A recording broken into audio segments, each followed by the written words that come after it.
Magandang gabi po. Magandang hapon, magandang gabi. Malapit na 6. So, magandang gabi o magandang hapon din ang aking bati sa lahat. At ang ating pag-usapan po sa ngayon ay itong sinam na po ang petition for quo warranto laban kay Erwin Tulfo.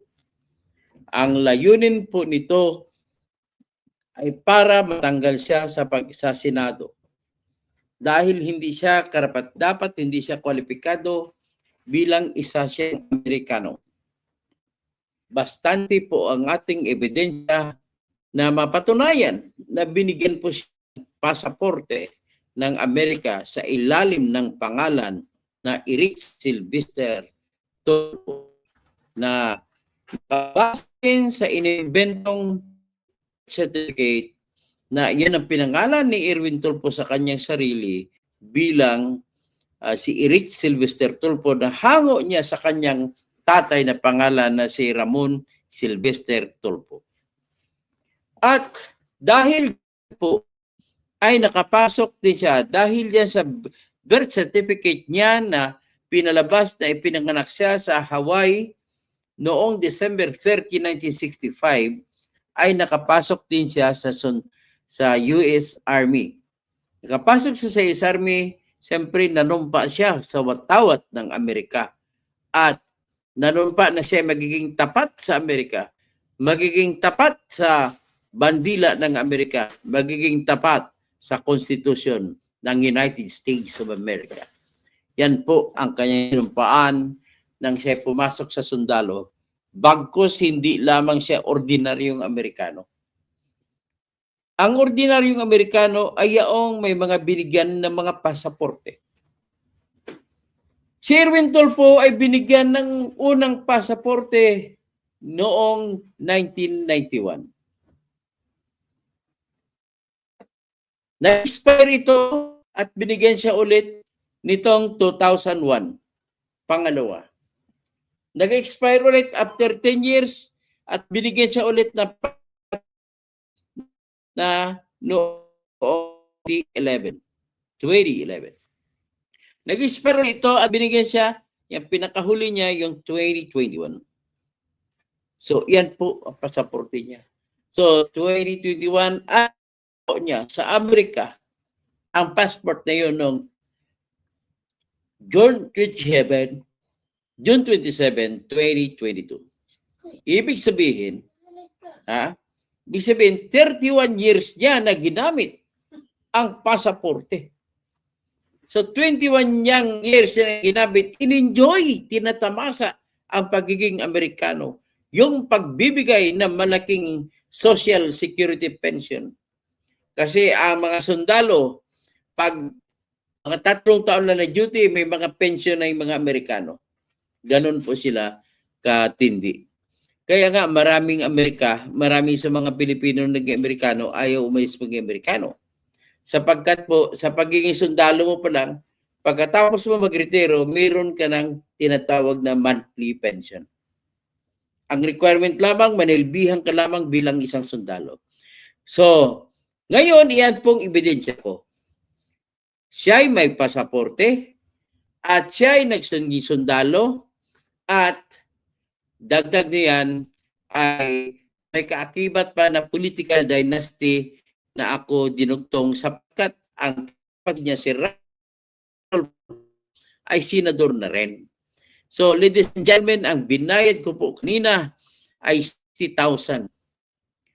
Ngayon, para mapatutuhanan ko sa inyo ang bayad ko 60,000 ay ipakita ko sa inyo yung oras kanina na pinail sa Senate na kung saan nakapatong ang pera na aking ibinayad. So doon po makikita na talaga pala itong si Tulfo ay at mag-aangasta na Pilipino, hindi naman siya Pilipino. Yan po ang pinaka-problema sa taong ito. Nag-astang Pilipino, manigaw pa sa kung sino-sino. O, ito. Ipakita ko sa inyo yung litrato kung saan habang nagbabayad ng filing fee at saka deposit fee ang stopper namin na si Rosalie Malana. So, ito po kaya medyo mahina lang internet natin eh. So, anyway, bear with me.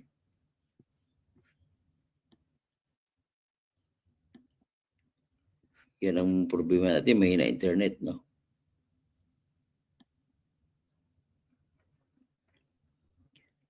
Yun.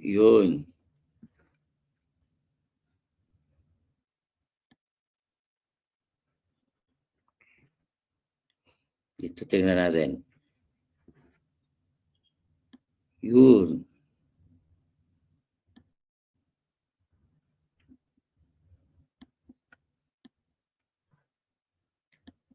Ay, nako. Mahina internet natin na.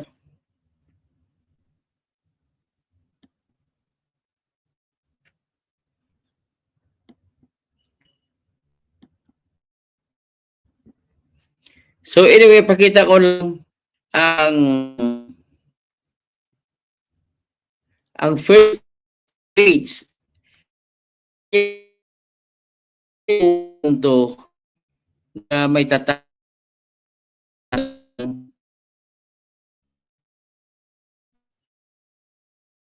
ng Senado. Ito po. Kasi mahina ang internet ko. Siguro at pwede.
Gusto ko lang makita nyo na lang ang reklamong impeachment na naisampa na po. Nakikita nyo ba yan? Ako, hindi nakikita. Itong problema. Ayan, kita na ninyo. Yan na po, palakihin natin. So nakita mo yung may pangalang original. Nakalagay, Senate Electoral Tribunal. Alas 12:30 ng hapon na isampa kanina, July 15. So ang nag-receive ay si Miss Mel C. Manglikmot. Yan po, petition for quo warranto. So nakita nyo na po, petition for quo warranto. So ang nakalagay dyan na justification, yung sinabi ko nila, main justification ay yung siya po ay Amerikano. So gano'n lang kasimple po. Tapos may dinagdag lang ako dyan na may political dynasty at saka may paglabag sa Section 1, Article 11 ng ating Constitution na nagre-require na kailangan ang isang public servant ay dapat efficient sa pag-render ng service. So the only way na makapag-maximum efficient service ang isang official, edukado siya at alam niya ang sitwasyon. Alam naman natin, hindi naman nag-aral ka-abogado si si Erwin Tulfo. So hindi niya alam kung ano ang mga nitty-gritty ng dapat mga batas na pag-isipan at kung paano ang mga malalim na kaisipan sa bawat batas na gusto mo ipopropose. Kaya dahil po sa ganon na wala silang kaalaman, ay dapat po ay tatanggalin na lang sila sa tinatawag na may ginamit na lang kay kinapital nila yung kanilang pagiging yung pagiging popular nila, ginamit na lang nila para may halal sila.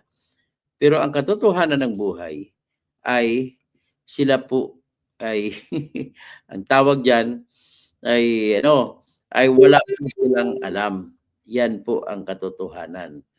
So kung gano'n na wala pala silang alam, bakit sila namimilit? Yan ang pinaka-problema eh. Sweldo at saka corruption lang ang hinahanap na makakuha ng pork barrel.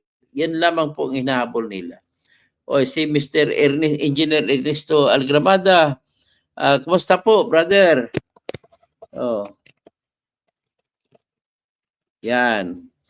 Kinukumusta ko lang si Ernesto Algramada. Nandiyan po siya sa Washington, sa Seattle, Washington. O si mga Zapata family diyan sa Bataan, magandang gabi po. O diyan sa Hermosa, sa Nagago si Bantag, ay magandang gabi po sa inyo sa Barangay Mabiga. O Mr. Bantag, huwag ka na magtago diyan sa Barangay Mabiga, bistado ka na diyan. Inaabangan ka na diyan ng mga pulis ni Nicolas Torre. Kaya huwag ka nang papakita diyan. So, at least ito po, pinapakita ko lang sa inyo na mahina lang kasi ang internet ko. Iulitin ko lang, i-discuss kong lahat-lahat kung paano. At least, what is very important, aasa na po tayo ngayon sa Senate Electoral Tribunal na gagawin nila ang trabaho nila. Bakit ako umaasa sa Senate Electoral Tribunal ng mas matindi kaysa COMELEC? Ang COMELEC kasi puro pera-pera eh. O, pasensya na kung ganun ang ginagawa niyo sa COMELEC. Pero yung Senate Electoral Tribunal ay binubuo niya ng 3 justices ng Supreme Court at saka 6 na senador. So kung ang 6 senador ay kulang-kulang sa pag-iisip kung paano ang pag-apply ng batas, ay at least mahihiya sila sa 3 nakasapi nito na 3 justices. Kaya malakas po ang chance natin na mananaig ang katarungan at tatanggalin po si Erwin Tulfo bilang senador kasi siya ay Amerikano. Hindi siya pwede sa Senado. O sige, magandang gabi na lang sa lahat na wala dapat Amerikano sa Senado. Tama po si Romel Bengson. Tirador, Dr. Paki-check po yung messenger, no? Request message, more power po. Naimbang ang malim. O sige, i-check kong messenger ko. Sino pa? Si Indiola Piscina, Fernando Rafael Fernandez Cuervo, Reggie Figel Felipe. Pinagdadasal ko na matanggal si Sylvester Rachel Tulfo sa Senado through your effort. Opo, pagdasal niyo po, tulungan niyo po ako sa pagdadasal. At kinukongratulate ko pala diyan sa Butuan ang kaibigan ko si Tata Likop at si Para Builban. Kung nakinig kayo, si Malo Magadan, congratulations. Kung bakit congratulations, sabihin nyo na lang. At congratulations dyan. At least mawawala na kayo sa kamay ng agila, na agilang Diablo. So, at malapit ang birthday ni Para. Oh, happy birthday na Para. Oh, malapit-lapit na kayo makawala sa kamay ng demonyo. O si Michael Licop, asa naman ang tawa ng tag-iyaan eh. Ang dami ba? Kamunggay. Unsa may kamunggay? Unsa may tag-iya din? Si Atong ang tag-iya na. Okay? So, ipakita ko lang itong itong pag-file sana kanina kasi gusto ko lang makita ninyo yung pera na binangbayad ko.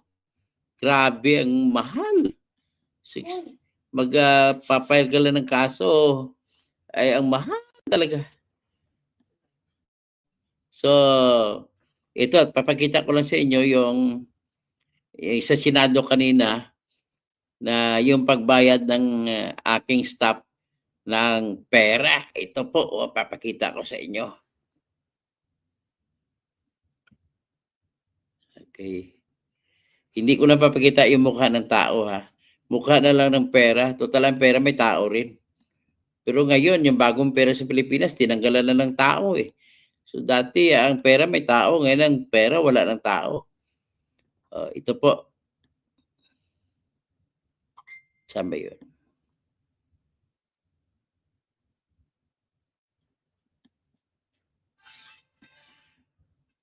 Saan ba yun? Bakit hindi ko makita?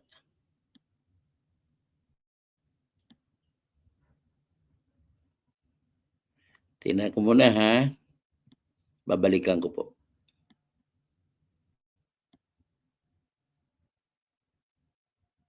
So, out ka muna.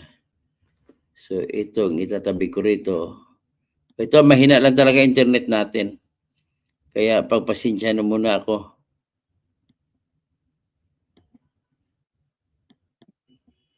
Cancel. Ulit. Share screen ulit. Ito.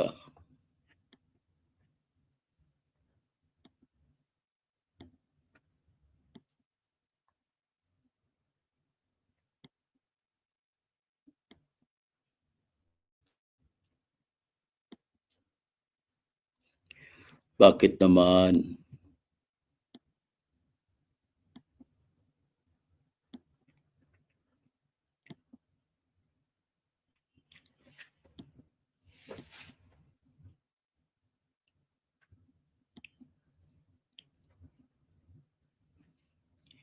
Uy, nawala.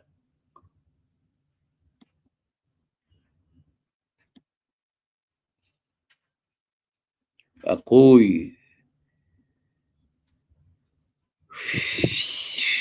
mahina talaga internet.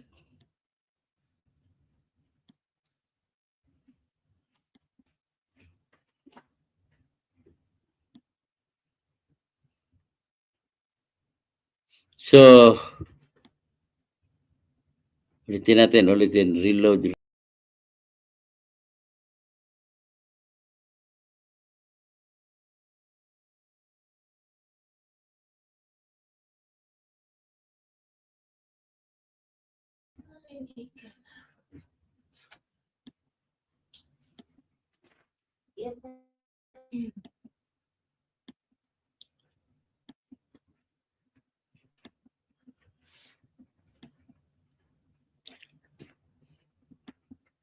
So, yan po, no? Makita ninyo. Yan ang pera po na pinagtulungan natin. Binad niya 60,000 po lahat yan. Sa pagbayad ng filing fee na kaninang kuranto. Yung isang kopya, ganun po kakapal, oh. So, hindi ko na yung mukha ng mga tao. So, at least, naklaro na ninyo na ipala natin, ha. So, maraming salamat po sa lahat. So, Messenger, ha. Messenger. Itingnan ko sa Messenger.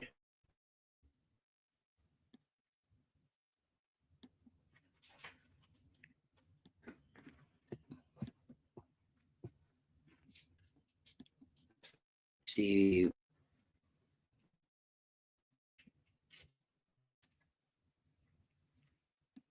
Messenger.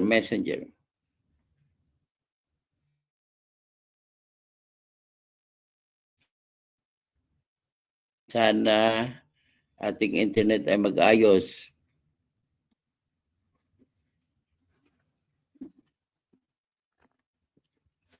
Dito na lang ako kuha.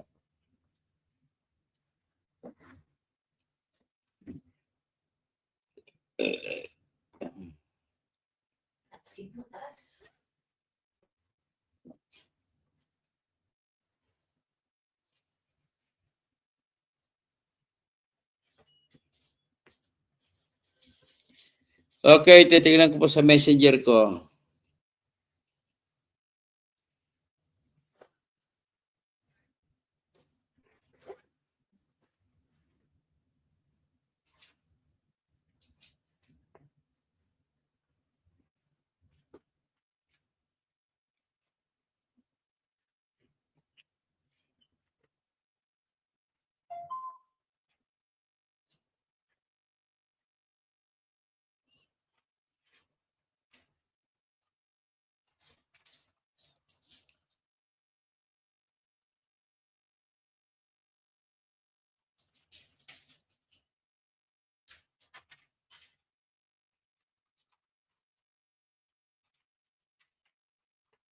Hindi ko mabuksan, no? Anyway, pasensya na lang talaga. Hindi ko talaga mabuksan. O sige, hanggang dyan lang. Mahina talaga internet ko sa ngayon. Sobrang super duper. Nagpapaano na yung kwan, si Romel Bengson.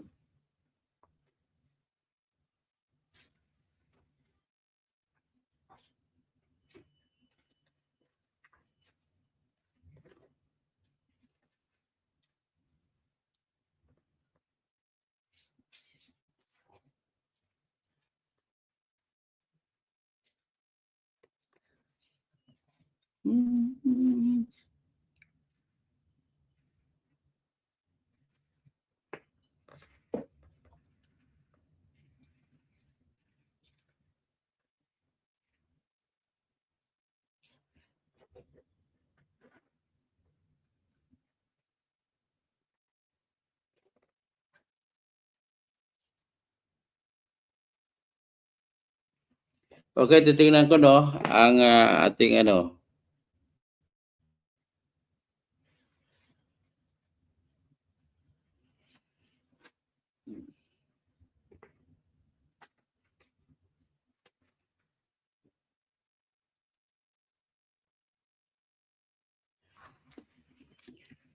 Wonder Mike.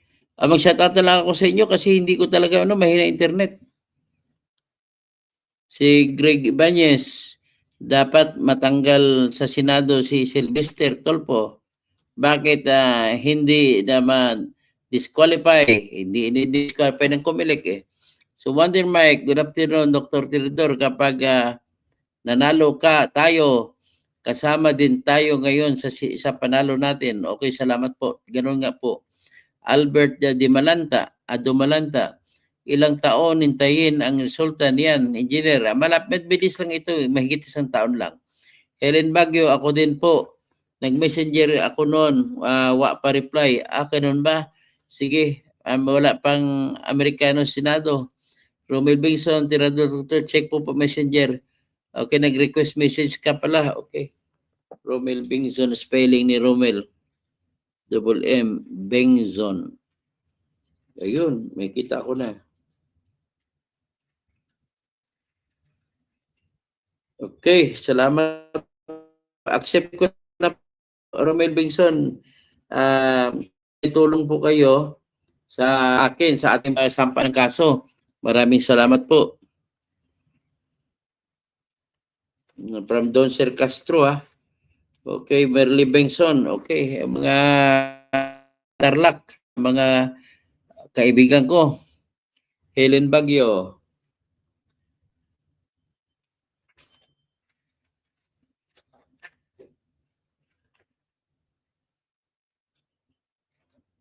Yun, si Helen Baguio. Hello, ma'am. Naghilo po ako sa iyo. Ma'am Helen, naghilo po ako sa iyo. Si Fernando Rafael Fernandez Cuervo, listening from Logroño, La Rioja, España. Good evening, kababayan. Reggie Regal Polopo, Felipe, pinagdadasal ko na matatanggal yan si Eric Sylvester Tolpo. At least nakasampa na tayo si Greg Ibanez Jr. Pagdasal na lang po natin. At ulit, nais ko lang i-congratulate kaibigan ko na si Tata Likop at saka si Para Bulban. Ah, at saka si Mike Licop. Congrats sa inyo lahat. Hindi nyo, basta happy birthday lang kay Kwan. Congratulations kasi birthday niya eh. Magandang gabi po sa inyo.